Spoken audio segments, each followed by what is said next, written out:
Notice that none of the skydivers seen here use the hard arch that you may have been trained to use. Now, there's nothing wrong with the hard arch.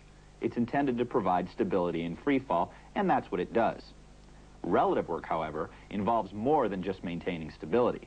The key is to control your position relative to other jumpers.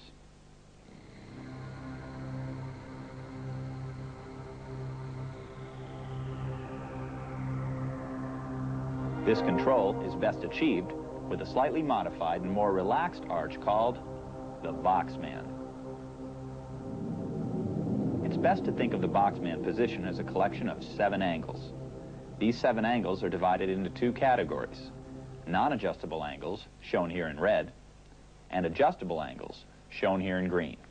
The first and most important angle is the neck angle, which positions the head perpendicular to the torso, allowing visual contact with others. This visual communication is so critical that an experienced jumper learns to check his teammate's altimeter instead of his own to avoid even a brief lowering of the head. Many have discovered the benefits of the Ditter audible altimeter. This tiny device delivers a loud, clear reminder at a preset altitude. The other non-adjustable angles are the arm-torso angle, the elbow angle, and the thigh angle, each of which is positioned near 90 degrees. They're called non-adjustable angles because they never, ever change. Let's take a look at the adjustable angles: the chest, the lower back angle, and the knee angle.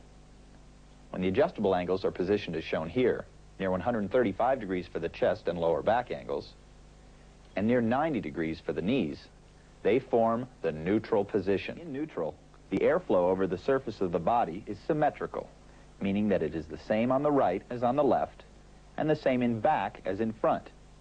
When this symmetry exists, a jumper falls straight down rather than at an angle. Neutral is also defined by staying on heading, meaning that the jumper isn't turning. Another characteristic of neutral is falling at a steady rate in the middle of the fall rate range. With the right jumpsuit, in the neutral position, a jumper will fall at about the same rate as any other jumper in the neutral position. The neutral boxman is also a position that's easy to take grips while in, and one that's easy to take grips on. But we should emphasize that no skydiver achieves neutral flight by trying to concentrate on 7 different angles at once. It's not something that's made to happen. Instead, it's something that's simply allowed to happen by relaxing into the air and letting the head, elbows, and knees blow back in the wind the way the hair does.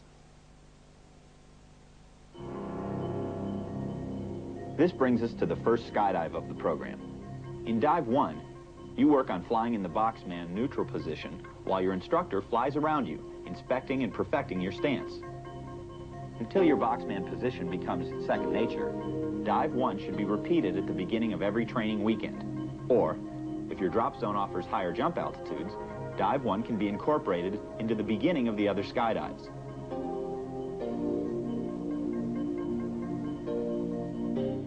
Is the lower back angle. Flattening the lower back's 135-degree neutral angle toward 180 slightly increases exposed surface area, causing a jumper to catch or cup more air. The result is a slower fall rate and an upward movement or translation relative to another jumper remaining in the neutral position. Sharpening the lower back angle toward 90 degrees slightly decreases exposed surface area, streamlining a jumper to spill more air. The result is a faster fall rate and a downward movement relative to another jumper in neutral. In Dive 2, your instructor hovers in front of you in the neutral position, serving as a point of reference while you slowly translate up and down. The goal here is to adjust only your lower back angle for a very slow but precise up and down movement. Remember to stay at all times in the box position.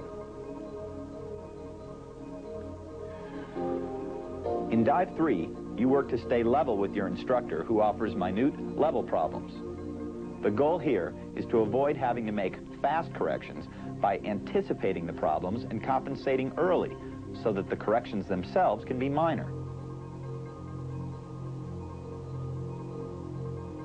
Adjustments of the chest and knee angles must supplement those of the lower back. These secondary fall rate adjusters likewise add to or subtract from a jumper's exposed surface area, flattening the chest's 135-degree neutral angle toward 180 and stretching the knee angle from its 90-degree neutral toward 135 drastically increases a jumper's surface area, resulting in a much slower fall rate and an even faster upward translation.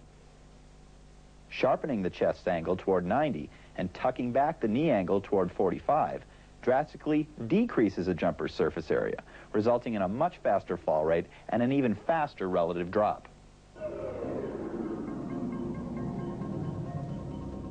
In Dive 4, you again work to stay level with your instructor, but this time by working your secondary fall rate adjustment angles into the movement as your instructor offers slightly more difficult level problems.